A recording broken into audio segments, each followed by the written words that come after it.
Cristiano Ronaldo, Lionel Messi and Neymar, যাদেরকে দেখে আমাদের ফুটবলের প্রতি এত আবেগ, এত ভালোবাসা, যাদের কারণে আমরা ফুটবলকে এত ভালোবাসি।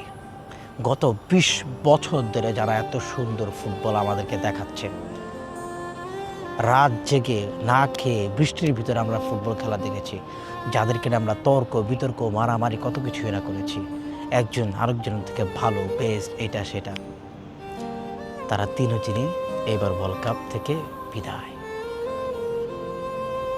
আজকে আমি একজন আরেকজনের থেকে বেস্ট বলবো না, যে যার জায়গা থেকে বেস্ট। তিনজনের লেজেন্ড, তিনজনই গোট, তিনজনই ইউনিক, তিনজনই স্পেশাল, তিনজনই বেস্ট প্লেয়ার। তিনজনের জায়গা থেকে তিনজন পৃথিবীর সেরা প্লেয়ার। তারা তিনজন আমাদেরকে এমন সব ফুটবল দেখিয়েছে যেটা ভবিষ্যতে আর কেউ আমাদেরকে দেখাতে পারবে কিনা সেটা নিয়ে আমার সন্দেহ আছে। আমাদের বাপদাদারা যেমন ফুটবলকে ভালোবেসেছিল পেলের, ম্যারাডোনার কারণে, তেমন আমরা ফুটবলকে ভালোবেসেছি এই তিনজন লেজেন্ডের কারণে। তিনজন লেজেন্ড এবার ওয়ার্ল্ড কাপ থেকে বিদায় নিল।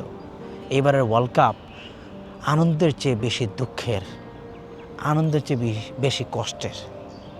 তিনজন লেজেন্ডই এমন সব সিচুয়েশন থেকে উঠে আসছে যেটা খুবই ইন্সপায়ার্ড করে আমাদেরকে। নেইমার এমন এক পরিবার থেকে উঠে আসছে যার পরিবারের কাছে একবেলা খাবারের টাকা ছিল না। রোনালদো এমন এক পরিবার থেকে উঠে আসছে যারা টাকার অভাবে রোনালদোকে অ্যাবর্শন করতে দিয়েছিল। সে অ্যাবর্শনও করতে পারে নাই, কারণ অ্যাবর্শন করতে যেই পরিমাণ টাকা লাগবে সেই টাকাও তার পরিবারের কাছে ছিল না। সে পৃথিবীর সেরা ফুটবলার হয়ে দেখিয়েছে। লিওনেল মেসি এমন এক পরিবার থেকে উঠে এসে, যাকে বলা হয়েছে 12 বছর বয়সে তুমি আর লম্বা হবে না, ইঞ্জেকশন দিতে হবে টানা 4 বছর, যে ইঞ্জেকশনের দাম $1000 বেশি, সে ইঞ্জেকশন নিতে হবে 4 বছর। তার পরিবারের কাছে এই পরিমাণ টাকা ছিল না, তাকে বার্সেলোনার মতো ক্লাবে দিয়ে দিছে, কারণ সেই কস্ট, সেই টাকা তারা দিতে পারবে না। তিনজন প্লেয়ার তিনজনের জায়গা থেকে বেস্ট। তারা তিনজনই অনেক স্ট্রাগল করে এই জায়গায় আসছে, অনেক মেহনত করে এই জায়গায় আসছে।